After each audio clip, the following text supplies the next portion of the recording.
You're listening to Audiology. Support our work on Patreon and be sure to submit your requests for topics in the comments below. As Philadelphia underwent industrialization, it attracted many European immigrants, particularly from Ireland and Germany. These immigrants mostly settled in and around the city, leading to rising tensions among the local population because of religious, economic, and cultural differences. The majority of these newcomers were Catholics. Historian Elizabeth Geffen explains that these Catholic immigrants, who were generally poor, unskilled, and faced opposition from the Protestant Scotch-Irish residents of Philadelphia.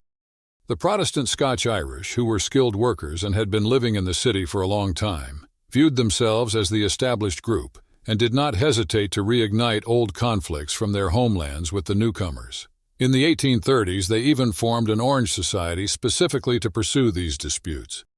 The increasing Catholic population worried the Protestants and native-born Americans, leading to the formation of anti-Catholic and nativist groups. On August 26, 1842, an incident occurred where the bridge of the Philadelphia and Reading Railroad Company was set on fire by an unknown arsonist, and the blame was quickly placed on the local Irish Catholic community. This event prompted the establishment of a Protestant institute, among other groups, which set about spreading anti-Catholic sentiments through literature and newspapers. In schools during the 1840s, the day began with readings from the Protestant version of the Bible. Philadelphia's Roman Catholic Bishop Francis Kenrick intervened on November 10, 1842, by writing to the public school board. He requested that Catholic children be allowed to read the Catholic version of the Bible and be excused from participating in religious teachings that were not of their faith. The school board responded by decreeing that no child should be compelled to engage in religious activities against their wishes, allowing them to read the Bible version selected by their parents. However, nativists distorted Bishop Kenrick's request, suggesting it was an assault on the Protestant Bible. Approximately a year later, a rumor spread about Hugh Clark, a Catholic school director allegedly demanding the cessation of Bible reading at a girls' school, a claim he denied. He stated his opinion was that if Bible reading was causing confusion, perhaps it should be stopped.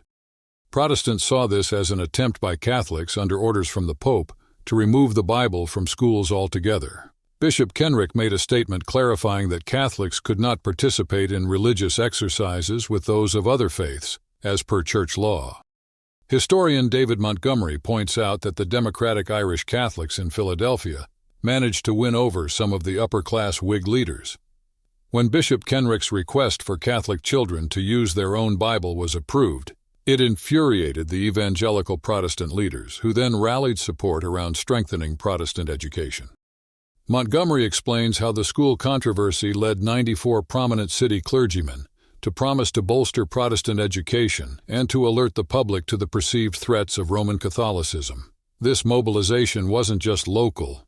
The American Tract Society launched a national crusade to protect the country from what they named the spiritual despotism of Rome, uniting Protestant churches, societies, and missionary agencies against the Catholic efforts, just as these efforts were starting to see success.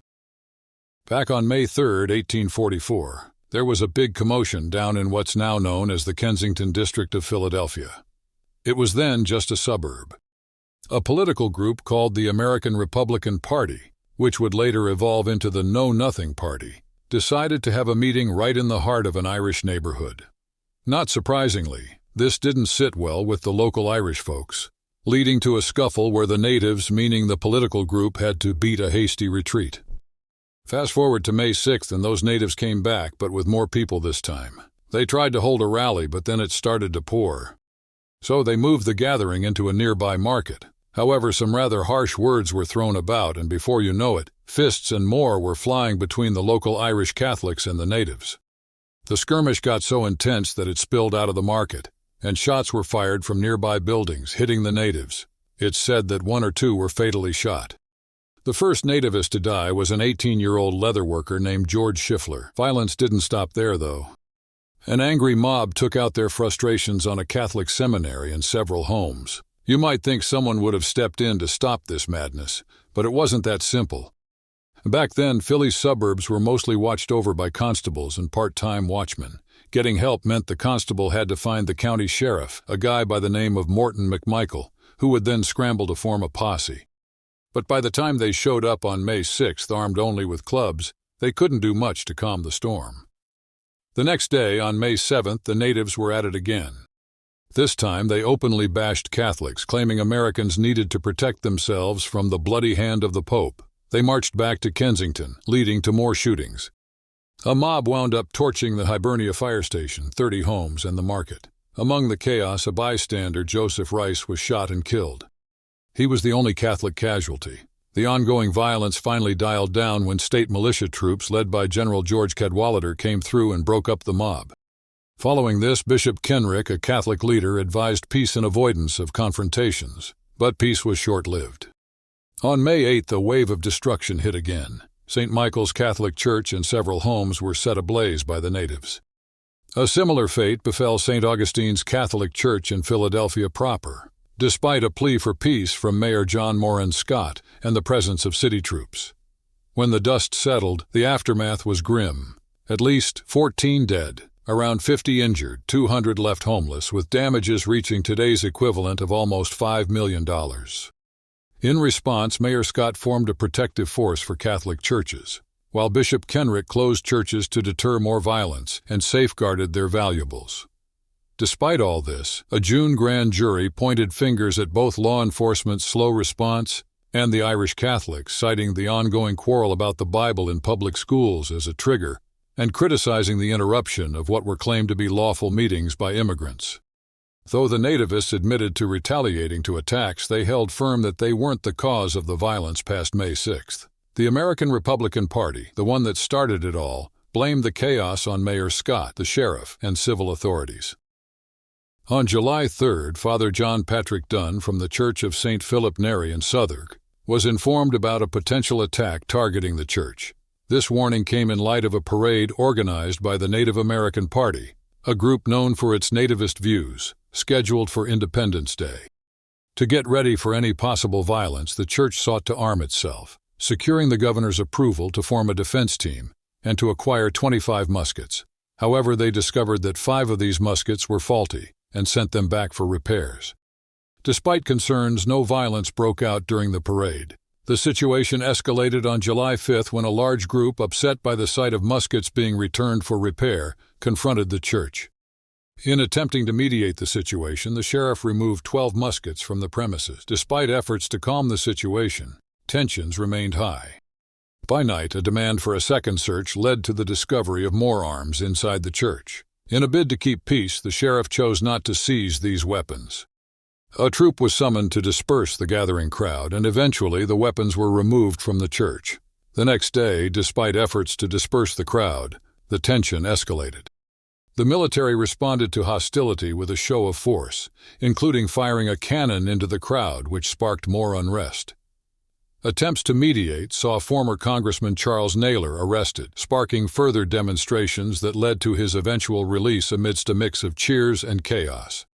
Following Naylor's release, the mob turned violent, attacking the church with cannon fire and rocks. The soldiers' response only fueled the mob's fury until an agreement was reached for the nativists to guard the church, leading to significant damage to the church's interior. As violence continued, the military faced severe resistance, resulting in a confrontation that led to several deaths and injuries. The involvement of at least 5,000 militia under Governor Porter's orders eventually quelled the violence. Remarkably, the aftermath saw the blame pinned on the Irish Catholics, echoing sentiments from previous riots despite the military's stern response to restore peace. The riots caught the attention and disapproval of the entire nation. They even became a hot topic during the 1844 United States presidential election. The Democratic Party pointed fingers at the Native American Party and the Whig Party, accusing them of supporting the divisive nativist movement. In Philadelphia, the controversy boosted the Native American Party's performance in the city's October election. Meanwhile, in New York City, there were fears that the nativists might attack the city's Catholic churches. To counter this, Archbishop John Hughes got ready to defend the churches and warned the mayor that if any church was burnt, New York would be another Moscow. In response to the unrest, on July 11, 1844, Philadelphia implemented a law authorizing the creation of a military force, including artillery, infantry, and cavalry, to keep the peace when needed. The ongoing difficulty in controlling the riots and crime prompted Pennsylvania's legislature in 1845 to demand that Philadelphia and certain surrounding areas maintain a police force proportional to their population. By 1850, another legal move ensured that the Philadelphia police force had jurisdiction over the city and 7 neighboring districts. The challenges of managing order in the suburbs played a significant role in the decision to unify the city in 1854. After the turmoil, Bishop Kenrick pulled back from trying to impact the public education system and instead promoted the establishment of Catholic schools, with 17 opening by 1860. The Church of St. Augustine took legal action against the city for failing to protect the church, seeking $80,000 in damages. The city countered by arguing that the friars, belonging to an order under the Pope and having vowed poverty, had no right to claim damages. However, the Augustinians demonstrated that their order was officially incorporated in 1804 and eventually won $45,000 in compensation. The church was rebuilt in 1848. Thanks for watching. Share your thoughts in the comments and subscribe for more content.